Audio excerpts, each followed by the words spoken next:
And folks, we welcome you out here at this moment to Beddingfield High School, home of the Bruins. We're with Beddingfield head coach Tyrone Johnson. Coach, guys behind us getting in a little conditioning this morning. The season's right around the corner. This is the final day of conditioning before the real season starts. We just left the weight room. Some of the guys still in the weight room. The others out here finishing up the outside exercise. But it's that time, man. Saturday, we'll be at it. Absolutely. Coach, taking a look at the Bruins this year, let's start with looking back at last season. You're losing some big playmakers. Kavaji Ellis, I know I touted him last year. I thought he was the best quarterback in our coverage area.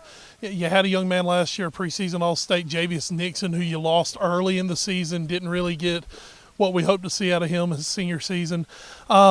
So you definitely have holes to fill, along with other players as well that you lost. You definitely have holes to fill. So what are we looking for the Bruins this year? Well, the two guys you mentioned, also Corey Farmer was another standout player who's going to A&T to play football. He and Javius both going. Kavaji, of course, is going to Furman. But, yeah, those guys would be dearly missed. Javius, we only had opportunity to enjoy Javius for one half. He got hurt the last play of the first half of the first game. So that was everything else. Javius was everything else. I mean, even after he finished playing, he could have easily been our MVP.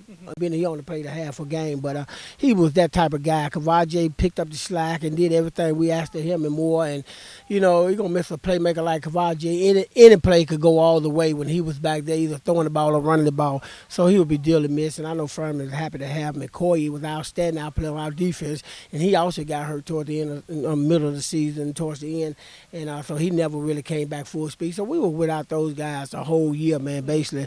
And our kids, the guys that we do have coming back, besides those three, believe it or not, everybody else is back. We got 8 back on offense and 8 back on defense. So, we that's a plus. That's a promising. And, so we're excited about the people we have coming back, and we're excited about this upcoming season. Coach, who are some of the playmakers whose name we're going to be seeing in the Wilson Daily that we're going to be highlighting on the All New Sports Show? Well, Miguel Brown, of course, had a big year early in the year last year. He started double team toward the end, though. We expecting big things out of him at receiver, along with Kenny Sims, our other receiver. DeMonte Cherry going to be special for. We got 2 running backs, Farmer, Javante Farmer, and also Keisha Lindsay. Expecting big things out of him. But most importantly, our offensive line is going to carry us this year. We are really counting on those guys to do some special things for us. Man, they're going to be special. All 5 of those guys started at one time last year before my regular returning starters. So that's going to be our strength early in the season and most of the year. We're expecting big things out of that offensive defensive line. Hey, Coach, who's going to be the man under center for you this year? Same guy last year, Tyreek Lyles. And his big brother going to anchor both offensive defensive line, Morris Lyles, which has been super, man. He's a true captain, since word captain. He's everything to us. And he, along with his little brother Tyreek, man, we're expecting big things out of those guys this year. Coach, taking a look at your schedule, what do you foresee with your non-conference? Of course, typically difficult conference schedule. You guys playing a really good 2A, the Eastern Plains Conference.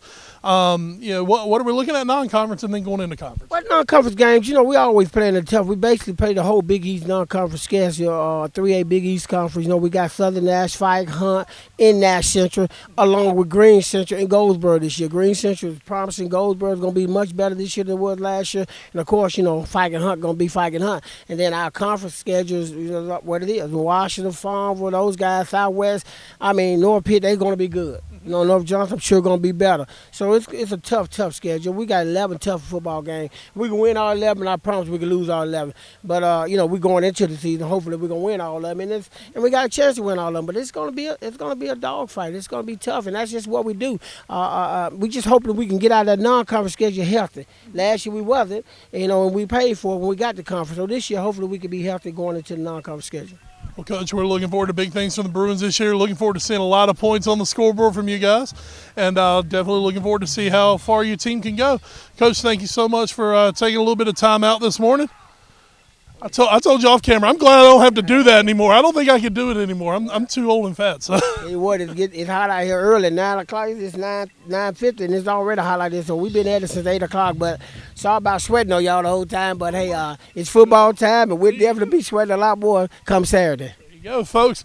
Beddingfield Bruins, they're going to be kicking it off August 1st, just like everybody. Practice will start. Game's not too far in the future. Coach, good luck on the season. Tyrone Johnson. Folks, that will wrap up our quick preview for the Beddingfield Bruins. Thank you.